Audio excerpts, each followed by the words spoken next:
रहस्य, चमत्कार, सतयुग, कलयुग, भगवान श्री राम, यहाँ हर नाम की चर्चा है। कोई से चमत्कार बता रहा है तो कोई रहस्य।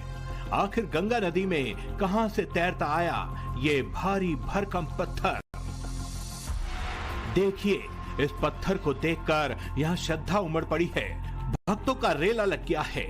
इस शिला पर भगवान हनुमान की तस्वीर वाला लाल कपड़ा बांधा गया है, तिलक लगाया जा रहा है और इसे प्रभु श्री राम का चमत्कार बताया जा रहा है। वो भाग्यशाली जो हमारे गाजीपुर में हमारे पत्थर तैरते हुए देखे, हम लोग बहुत भाग्यशाली हैं। वाकई जिस किसी ने भी ये खबर सुनी वो इस अजूबे पत्थर के दर्शन के लिए पहुंच गया। गाजीपुर में गंगा किनारे आस्था का मेला लगा है। जिसे खबर मिल रही है वो यहाँ पहुंच रहा है। सबके मन में बस यही सवाल है कि आखिर इस पत्थर में ऐसा क्या है कि ये पानी में डूब नहीं रहा। सावन के पवित्र महीने में गंगा की लहरों पर सवार एक पत्थर गाजीपुर पहुंचता है और देखते ही देखते उसे पूजने के लिए जो लोगों की भीड़ है वो उमड़ पड़ती है। कुछ लोग इसे चमत्कारी पत्थर मान रहे हैं तो कुछ इसे राम सेतु का अंश बता रहे हैं। लेकिन सवाल इसी बात का है कि जब किसी नदी में एक छोटा सा पत्थर डूब जाता है तो एक भारी भरकम जो एक बड़ा पत्थर है वो कैसे तैर रहा है। अब सवाल इसी बात का है कि इस पत्थर का रहस्य क्या है। क्या इसके पीछे कोई आस्था या चमत्कार है या फिर इसका कोई दूसरा वैज्ञानिक पहलू भी है। आज होगी इसी बात की पूरी पड़ताल। हमारे देश में अक्सर चमत्कार को आस्था से जोड़ दिया जाता है। गाजीपुर में भी ऐसा ही हो रहा है। लोग फूल, अगरबत्ती और प्रसाद लेकर यहाँ पहुँच रहे हैं। इस पत्थर को चमत्कारी समझकर पूजा पाठ की जा रही है। आप देखिए कि कितनी संख्या में जो महिलाएं हैं, जो लोग हैं, वो इस पत्थर को पूजने के लिए, दर्शन करने के लिए वो लगातार यहाँ पर पहुँच रहे हैं। क्या नाम है? आइए इधर आइए। नेहा जायसवाल।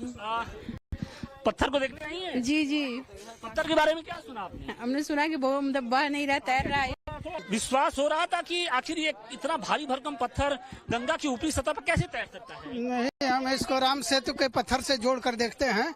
हमारी आस्था पूरी है कि राम सेतु से संबंधित पत्थर है। हमको अनुभव मिल गया कि नहीं, इसमें कुछ है शक्ति, दिव्य शक्ति है। दिव्य शक्ति है। तो ये भगवान राम का वो राम सेतु वाला तो पत्थर नहीं है। आप लोग क्या?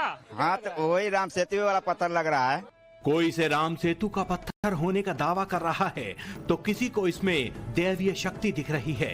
लेकिन इसकी सच्चाई क्या है, उसकी साइंटिफिक पड़ताल करने टाइम्स नाउ नवभारत की टीम ग्राउंड जीरो पर पहुंची है। हम आपको वो रिपोर्ट दिखाने की कोशिश करेंगे जिसमें 16 आना सिर्फ फैक्ट वाली बात होंगी। हमारा मकसद ना तो अंधविश्वास को बढ़ावा देना है और ना ही किसी की आस्था को ठेस पहुंचाना। 18 जुलाई को यह पत्थर पानी में बहता हुआ किनारे की तरफ आया था। गंगा में नाव चलाने वाले नाविकों ने सबसे पहले इसे देखा तो उन्हें कुछ समझ नहीं आया। फिर पत्थर को गहरे पानी में ले जाया गया, लेकिन जब वो तब भी नहीं डूबा तो इसे एक नाविक किनारे तक ले आया और उसके बाद इस पत्थर की चर्चा बहुत तेजी से फैल गई। देखिए, ये हम इस पत्थर का लाइव टेस्ट कर रहे हैं और अब इसको चेक करने के लिए ले जा रहे हैं कि देखिए गहराई वहां पर कम से कम 7 से 8 फीट है और ये जो शख्स है वो इस पत्थर को लेकर आगे ढकेलते हैं और देखिए कि किस तरीके से पत्थर आगे भी तैर रहा है। कहा जाता है कि रामायण काल में जब भगवान श्री राम लंका पर चढ़ाई करने जा रहे थे तब समंदर को पार करने के लिए उनकी सेना में मौजूद नल नील ने राम राम लिखे पत्थर को समंदर की सतह पर जोड़कर पुल बना लिया था, जिससे भगवान की सेना ने समंदर पार कर लंका फतेह की थी। वो त्रेता युग की बात थी और अब कलयुग चल रहा है। लेकिन ये जो पत्थर दिख रहा है उसके स्वभाव की चर्चा उस वक्त के पत्थर से ही जोड़कर हो रही है। इतना तो क्लियर हो गया कि ये चमत्कारी पत्थर ना तो हल्का है और ना तो इसके खोखला होने का दावा किया जा सकता है। तो फिर ऐसा क्या है कि ये पानी में डूब नहीं रहा? पहली बार आपने इस पत्थर को कब देखा और क्या लगा कि नहीं ये तैरने वाला पत्थर है? हम घाट पे गए कल और परसों सुबह 8 बजे, करीब 7:30 8 बजे गए तो वहाँ पत्थर किनारे साइड में लगा था ऊपर। तो कुछ लोग कह रहे थे कि ये डूब नहीं रहा पत्थर। देखें कि इतना बड़ा पत्थर ही वो कैसे रहा है। हाँ, तब इसको हम पानी में कराए 5-6 आदमी मिलकर पानी में कराएं, उसके बाद हम देखें कि उग रहा है, तब इसको उधर से हम घाट पे लेके आए यहाँ। बहरहाल गाजीपुर का ददरी घाट खबरों में छाया हुआ है। जिनके मन में आस्था है वो भी, और जो साइंस को मानते हैं वो भी, हर कोई इस अनोखे पत्थर को देखने पहुंच रहा है। जहां ये पत्थर तैरता हुआ दिखाई दे रहा है, हो सकता है लोगों के मन में ये सवाल उठ रहा हो कि शायद ये ऐसा जोन होगा जहां ग्रेविटेशनल फोर्स का असर कम है। तो इस शंका को भी दूर करने के लिए मौके पर पहुंचे हमारे संवाददाता ने प्रैक्टिकल करके दिखाया। ये जो पत्थर अगर मैं आपको दिखाने की कोशिश करूं तो इसका जो वजन है बमुश्किल से 200 से 250 ग्राम होगा। लेकिन उस पत्थर की अगर बात करें, चमत्कारी पत्थर की, तो उसका वजन लगभग 2 से 2.5 कुंटल के आसपास बताया जा रहा है। लेकिन अगर इस पत्थर को मैं इस नदी के अंदर यानी गंगा नदी के अंदर डालूं तो उसका क्या हाल होगा, वो भी मैं आपको करके दिखाने की कोशिश कर रहा हूँ। देखिए, जैसे ही मैंने ये पत्थर डाला, ये पूरी तरीके से ये पत्थर डूब गया है और कहीं भी इसका अता पता नहीं दिखाई पड़ रहा है। लेकिन वही अगर दूसरी तरफ अगर इस पत्थर को हम दिखाने की कोशिश करें तो ये पत्थर अभी भी गंगा की जो ऊपरी सतह है वहां पर ये तैरता हुआ दिखाई पड़ रहा है।